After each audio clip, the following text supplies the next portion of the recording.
Mental health అనేది చాలా important. Mental హెల్త్లో కూడా వెరీ ఇంపార్టెంట్ ఏమున్నాయి, వాటి గురించి మాత్రం మనం చూద్దాం నెక్స్ట్ స్లైడ్. ముఖ్యమైనది ఏంటంటే మనం స్ట్రెస్, ఈ మాట మనం వింటూ ఉంటాం. చాలా మంది చాలా సింపుల్గా స్ట్రెస్ లోనయ్యామని అంటారు. అయితే ఈ స్ట్రెస్ అంటే ఏంటి? స్ట్రెస్ అంటే ఏంటి? Response to any difficult situation. ఏదైనా కష్టమైనటువంటి పరిస్థితులకు, కష్టమైనటువంటి సంఘటనలకు మనం చూపేటువంటి ప్రతిస్పందనే ఒత్తిడి, ఇంగ్లీష్లో మనం స్ట్రెస్ అని అంటాం. Okay, a sense that something is or not right or needs to change. మనం ఏదైనా ఈ పరిస్థితి బాగోలేదు, ఇది మారితే బాగుండు అని మనం దేనికైతే అనుకుంటామో దాన్నే మనం స్ట్రెస్ అని అంటాం.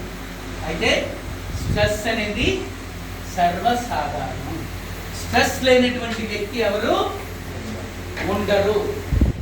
ఉంటారా? ఎవరైనా ఉన్నారా? డబ్బులు ఉంటే స్ట్రెస్ ఉంటుందా?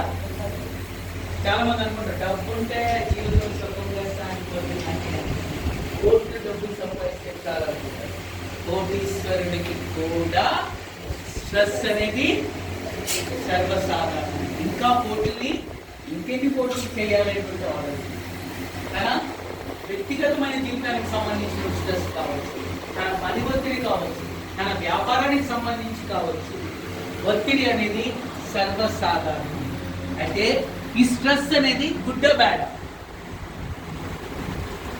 స్ట్రెస్ అనేది బ్యాడా గుడ్ బ్యాడా?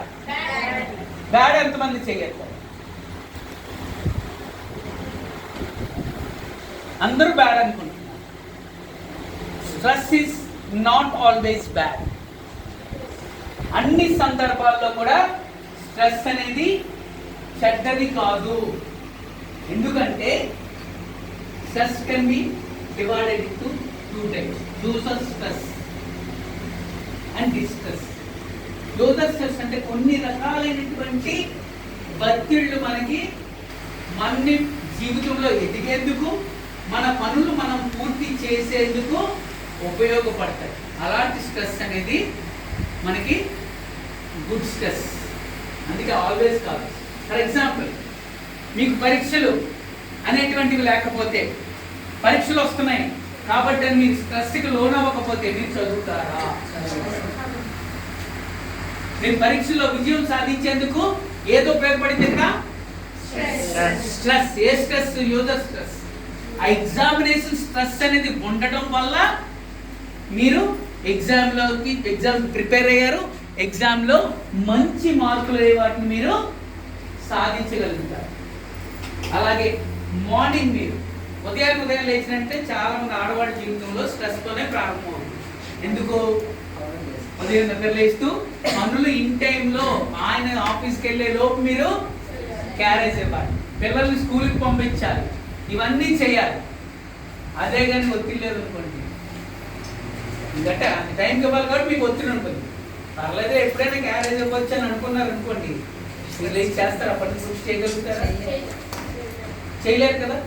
ఉద్యోగానికి వెళ్ళేటువంటి ఆమె ఇంట్లో ఇంటి పనులు పూర్తి చేసుకోవాలి, అక్కడి నుంచి టైంకి ఉద్యోగానికి వెళ్ళాలి. అదే ఆ టైం అనేది ఉద్యోగంలో పెట్టలేదు అనుకోండి, ఎప్పుడు వచ్చినా నువ్వు పర్లేదంటే పని పూర్తి చేస్తుంది ఆవిడ, మన అవుతా. అలాగే మనం ఒక లక్ష్యాన్ని మనం నిర్ధారించుకున్నప్పుడు ఆ లక్ష్యాన్ని మనం పలానా సమయంలో పూర్తి చేయాలి అని మనం అనుకుంటాం. కాబట్టి ఆ స్ట్రెస్ వల్ల మనం పనిచేస్తాం. కాబట్టి stress is always not bad. Good అని చెప్పలేదు, అంటే వెరీ గుడ్ కాదు, ఆల్వేస్ నాట్ బ్యాడ్ అంటే అన్ని సందర్భాల్లో చెడ్డది కాదు. అయితే స్ట్రెస్ ఎప్పుడు బ్యాడ్ అంటే, నెక్స్ట్ స్ట్రెస్ జనరల్ గా ఇది ప్రతి వాడికి ఉంటుంది. It's normal. Stress happen to everyone, we usually deal with. General గా అందరికీ కూడా ఒత్తిడి అనేది ఉంటుంది. సాధారణంగా మన ఒత్తిడిని మనం మేనేజ్ చేసుకోగలుగుతాం కొంతవరకు. ప్రతి వాళ్ళకి కూడా ఏదో పని పూర్తి అయిపోయినట్టే మనం దాని నుంచి రిలీఫ్ అయిపోతూ ఉంటాం. దాన్ని మనం ఏంటంటే మనం భరించగలిగి మనం పూర్తి చేయగలిగినటువంటి మన స్ట్రెస్ నుంచి మనం